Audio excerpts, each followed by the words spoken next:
Hello, everyone. Welcome to another episode of Intentional Insights videocast. My name is Dr. Gleb Tsipursky, and I'm the president of Intentional Insights, an organization that helps you reach your goals using science to create an altruistic and flourishing world. And today, we'll talk about indefinitely long, healthy lifespans. So we're here with two researchers who specialize in indefinitely long, healthy lifespans, Steve Hill and Elena Milova. And we'll get to them in a second, and we'll let each of them introduce themselves, and then we'll get to the question of why do they support indefinitely long, healthy lifespans. So let's start with Elena and have her introduce herself and answer that question. Why does she support indefinitely long, healthy lifespans? Over to you, Elena. Well, I'm initially from Russian transhumanist movement. What made me a transhumanist was a very, very sad story because I have lost my mother because of cancer, and it made me so feeling so insecure about how fragile we are that I decided that I must do something about it. So I joined the movement for life extension, and I started to help in different projects. And today I'm working in the International Longevity Alliance. I'm helping in several projects, in research projects like major mouse testing program, and also in a kind of advocacy, because there are also many things that we have to change in terms of regulations to make all our new and interesting and life extending technologies available to everyone. Thank you so much, Elena. Really appreciate your introduction and your explanation of why you care about long, healthy lifespans. That's a really strong personal story coming from your mother. I understand that, and I can see where such a similar event happening to me would have caused me to experience something like that and go into this. But I'll get to my story after we hear from Steve Hill. So, Steve Hill, who is the director of the Major Mouse Research Program. Can you please introduce yourself and explain why you care about long, healthy lifespans, indefinite ones? Please go ahead, Steve. Yeah, hi there. I'm actually the project lead for the Major Mouse project. I'm essentially the guy that shouts at everyone and says, "We don't have any money. We have," when people go over budget, and when people don't do things on time, I'm like, "What's going on?" So that's what I really do. I run around like a headless chicken trying to get things done. Why do I support it? I suppose really the main reason is compassion. Aging is one of the primary causes of great suffering in the world, and for me, I do it because I believe that we can help reduce that suffering, and give more healthy years and life to people. This is a really, to me, it's a really good reason. Time is the most precious thing that anybody can have, and more time gives us more time to experience more things, do the hobbies that we enjoy, all those great things that being alive are all about, just more. So for me, it's sort of a cross between personal desire to learn more, improve myself and experience more, but also to help others do the same. That's essentially why I do it. All right. Thank you very much, Steve. That was a really great explanation of why you support long, healthy lifespans, and it's very admirable that you lead you're the project director for the Major Mouse project, which we'll get to in a bit. But I want to first share my story of why I support long, healthy lifespans.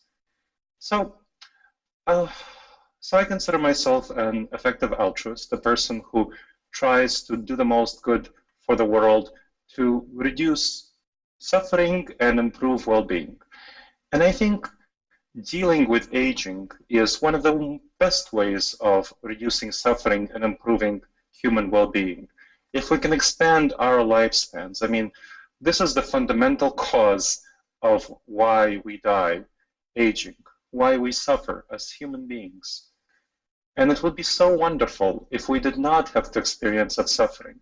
if my mother didn't have to experience that suffering, if my father didn't have to experience it, if my wife, who I love dearly above all people in the world, didn't have to experience that suffering, heck, if I didn't have to experience that suffering, and if all the people around the world didn't have to experience that suffering, how much better off would we be? It would be such a better life for all of us if that was the kind of suffering that we can avoid.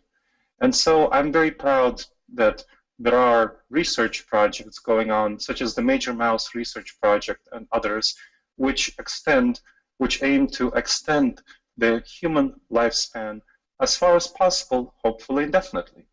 So that's why I support long, healthy, infinitely long, healthy lifespans.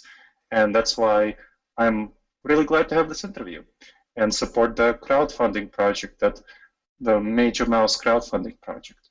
So let's get to hearing a little bit more about the Major Mouse project. And Steve can tell us a little bit more about that, and then I'll turn over, and then from that I'll ask Yelena what she does. So Steve, can you please tell us more about the Major Mouse Research Project? Just give us a brief overview, a couple of minutes, about what it does and why folks on the street should care for it and consider the crowdfunding campaign. 2 minutes, that's a tall order, but yeah, I'll give it my shot. Well, essentially, what the Major Mouse Testing Project is not a single experiment. We are intending on doing a series of experimental phases. The current fundraising campaign on lifespan.io is only phase 1, our Senolytics program, which is designed to explore different combinations of senolytics and different, combinations relating to that. It'll lay the groundwork for our future stuff. To give you an idea of what we're thinking about, we're also hoping to go into stem cell and combine that with senolytics. Our researcher, chief researcher, Dr. Stolzing, Alexandra Stolzing, is a world leader in stem cells. So for us, it's the obvious choice. So we're going to be looking at things like snRNA reprogramming of stem cells and things like that. We've talked about the ideas of rejuvenating the organs like the thymus, for example, which is one of the reasons why we age as well. We'd like to see what senolytics combined with stem cells can achieve. We've got some great data for Alzheimer's, for instance, that shows that mesenchymal stem cells can help reduce the plaques associated with Alzheimer's. We've got we've got a good reason to think that this should hopefully help ameliorate heart disease as well, as there's a similar method of action with macrophages. So there's a lot of different things that we could do. This is just the start, and people ask us why mice quite a lot. Well, the reason we start with mice is because animal testing is the very first step in getting any therapies through to clinical trials. So what the MMTP is aiming to be is that first sort of step on the ladder, that sort of link in the chain between the ideas that people have, theories, putting them to the test and getting it to the clinic, and and sort of making strategic partnerships with companies that specialize in clinical trials and helping it get to market so that you, me, everybody else in the world can benefit from it.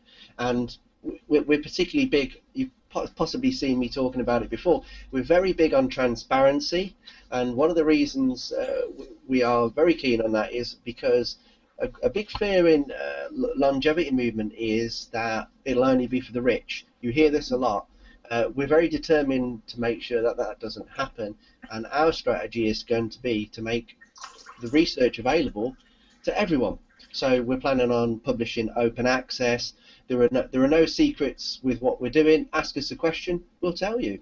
And that is how research should be conducted, so that we speed up the sharing of knowledge and progression, but also we allow it to alleviate people's fear. It's not going to just be for the rich, because people like us are going to make sure of that. So yeah, that's basically what we're doing. We're a mouse testing program, but obviously the ultimate aim is getting it to clinical and getting it to me and you. Excellent. I think that's a really great summary, and we'll dive into some of the deeper aspects in a bit, but I really appreciate you giving a broad overview for folks to see why it's relevant for them and why they should care about it. So I want to turn it over to Yelena right now and ask her how she got involved, why she cares about the Major Mouse testing project, and why others should care.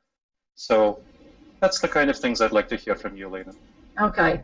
Well, starting from the beginning, the International Longevity Alliance is a more or less young organization. It is active for about 3 years, and our activities have started with a survey of the bottlenecks that are preventing longevity technologies from developing. It's a very important step in establishing an organization because it is helpful to identify the best directions of our activities. And we found out that one of the bottlenecks is the need for much more robust animal data, because there are more than 200 promising interventions that are not yet tested in mammals. And without this data, basically they cannot even enter clinical trials to be applied to humans next. So we decided that one part of our activity will be to support the research project, to support them directly, I mean, by fundraising, by crowdfunding campaigns. And this is basically how Major Mouse Testing program was founded. It was founded by Edouard de Bonnet, who is one of the founding members of the International Longevity Alliance and our great representative in France. Really a great guy who's helping a lot with the scientific part of the project right now. And when he came out with this proposition, the board accepted it right away because it was obvious for us that this way we probably could get the biggest impact. Together, of course, together with the advocacy part. It's very important to know that right now we don't have an opportunity, I mean we, who are these we middle-aged and healthy people don't have an opportunity to use the technologies to slow down aging.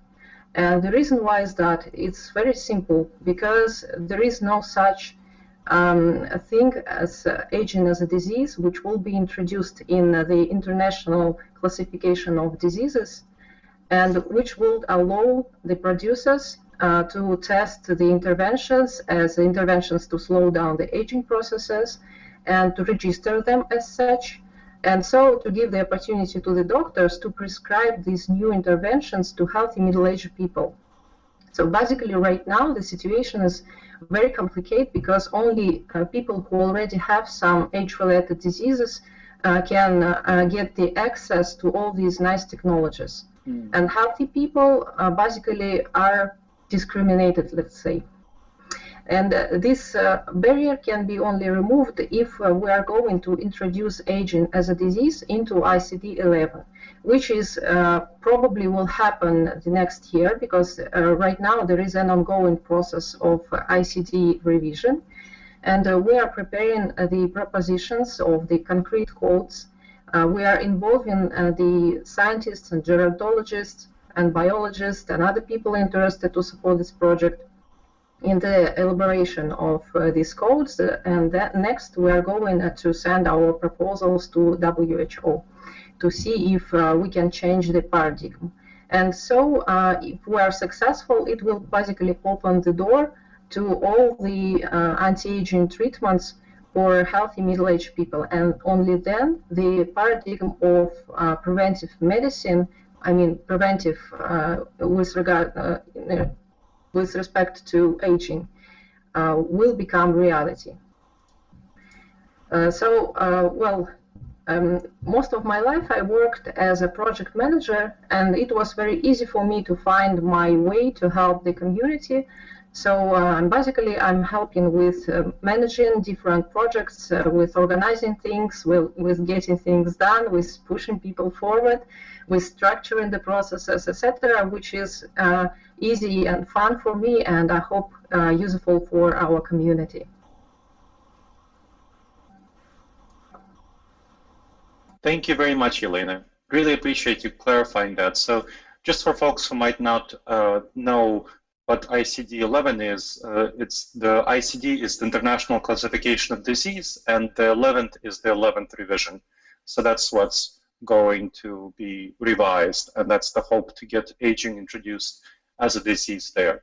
And the WHO is the World Health Organization, so which manages the ICD process. So that's just, I want to clarify that for folks who might not know. And I want to turn over to Steve Hill and ask him what he thinks is the most exciting part of the Major Mouse research project that people like you and I who don't know too much about it can get really excited and enthusiastic around. So Steve, this is your chance. Go ahead. The most exciting part about it? Well, all of it really. You don't really need to know everything about science to be excited about it. I think the results will speak for themselves, hopefully. But Senolytics is what we're doing. Quite simply, in very simple terms, cells, as they get old, stop dividing in the body, and then they just sit there and they become toxic and start poisoning your body. What our therapy is attempting to do is to, almost like spring cleaning, we're going to sweep out those cells and remove them to try and restore, healthy tissue, healthy sort of responses in the body. I think that's pretty exciting.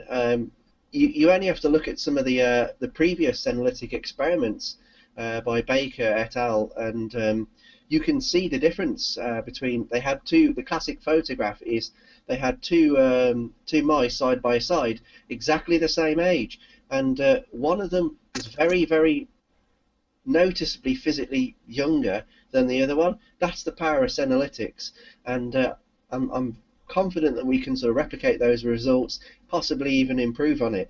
That to me is exciting, and if, quite frankly, I can't think of anything else more exciting. I mean, what more do you need? There you go, look, age reversal right in front of you. Get excited about it. You don't need to know exactly how it works, but be excited, be very excited. Definitely. Excellent. I think that's a good reason for folks to consider the crowdfunding campaign. And remind us again, which website is the crowdfunding campaign at? It's lifespan.io, where we're hosting our campaign. They're just to tell you a little bit about them. They're a very sort of similar platform to like Indiegogo or Kickstarter, for example. Those are the two of the more sort of well-known ones. The thing that makes Lifespan so interesting is because it's specifically orientated towards regenerative medicine and longevity sort of research, which makes it a very specialist and important platform. That's why we use them, and we're hoping that the support for that keeps on growing. They've got other projects coming up as well, so I'm going to be donating to some of those myself very shortly. But yeah, check it out, lifespan.io. Cool. Thank you very much for letting folks know where they can go.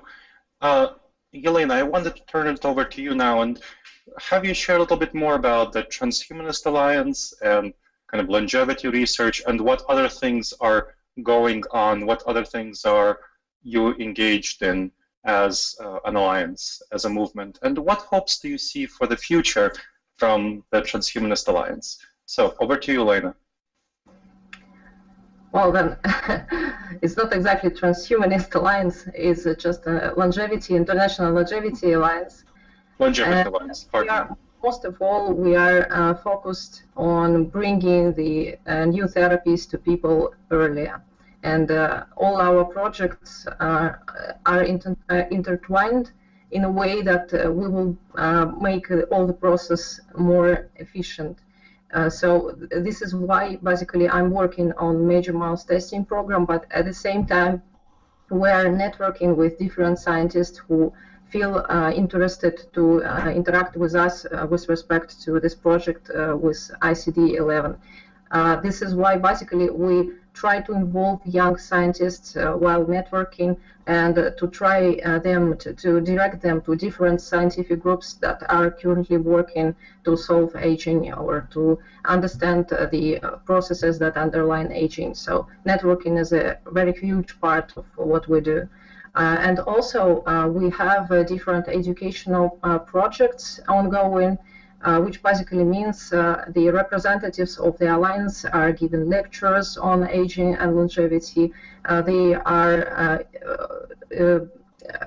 reporting our activities at the different public events to inform decision makers about how the things are in this field right now. Because our biggest enemy right now is basically the ignorance. There is a lot of people who haven't heard even a word about Aubrey de Grey. You will be really surprised to know that there are many people who haven't heard about the possibility to manipulate aging processes. And so we try to change how this topic is perceived, how people perceive aging, and try to explain to them that actually it's amenable to medical intervention. We can do something about it, and as far as we can, I believe it's our duty to do something about it. So there is a wide range of activities, and I hope that we're bringing the solution closer and to make all us more healthy and enjoying our experiences, life experiences, for much longer. Cool. Thank you, Elena. That was a good vision of the future. And now I want to turn it over to Steve for our last question and see what he envisions would happen with the Major Mouse project if it was as much of a success as he hopes it would be. So paint us a picture of the future, Steve, and what people who contribute to the crowdfunding campaign can anticipate envisioning as the result of their contributions in the future if it is as successful as you and all the folks involved in the Major Mouse research project hope it will be. So please go ahead, Steve. Well, really, if obviously once we start the research, it is, as I said earlier, it's laying the foundations for further phases of study. So this sort of, really, this is an exploratory stage to sort of look at the effects of senolytics on resident stem cells. Not a lot of people have done that, so we're going to be taking a very close look at that. We're going to learn a lot of things from this. We're looking at combinations and interactions. We're not just testing, dasatinib on its own. We've got 3 candidates. We've got dasatinib, we've got quercetin, and we've got venetoclax, which are our 3 candidates. If we make a little bit more money, and hopefully we will, we can even add perhaps a 4th compound, and then we'll run multiple combination groups. The idea of this particular study is not the traditional 40 control, 40 mice, and that's it. We're going to be running cage groups with our test group. So we're dividing the test group into smaller subgroups to test these different combinations. We want to look at the combinations that no one else has tested. We want to look at variable doses. It is very much a sort of intel gathering sort of phase. It's the subsequent phase that is even more exciting, as I mentioned earlier, because the information we get from this senolytics program now will tell us a great deal about what we're going to do next and how we're going to combine it with stem cells. We've got the stem cell side ready. We just need to sort of see how that puzzle fits together. That's when things are going to start getting really exciting. But I think there's still a lot of things to be excited about during this. One of our intentions is we're going to give regular updates. We're not going to be like one of those research groups that you hear about them, they get funded, and then they just poof, they disappear for a year or two, and and everyone's going, what's going on? What's going on? And no one knows anything. We think that a key part of science, the really important thing, is to engage with everybody. So we're going to try and produce sort of regular updates, keep people informed, do periodic webcasts with people, just to keep things ticking over and keep people interested. But I think there's a lot to be excited about, and this is sort of the first step, really. Vision of the future. Well, if this goes well and we get things really rolling, it's like an avalanche. Yeah? It starts with one snowball and it becomes an avalanche, and I think that the MMTP has the potential to do that. And ideally, we have 2, 3, 4, or even more labs set up, each working on a piece of the puzzle. We've got lots of friends. We do a lot of networking, as Elena said. We've got at least another 2 labs that are interested in joining. So it's kind of a domino effect. So once we've got this lab up, boom, we want to go with the next one, and the next bit, and the next bit, and we'll just keep on rolling. And you know, we might get some things wrong, but I like to think we're going to get a lot of things right, and that's pretty exciting. So my idea of the future is, you know, five or more labs, each one running a piece of the puzzle. Let's get this done. Let's get it done. Absolutely. Cool. I think it's great that this idea, this vision of the future of getting it done. And I really appreciate you sharing about, both of you sharing about the Major Mouse Testing Project and the Longevity Alliance with folks who might not have heard about it at all. And consider checking out the crowdfunding campaign and just following what's going on with the Major Mouse Testing Project and the Longevity Alliance.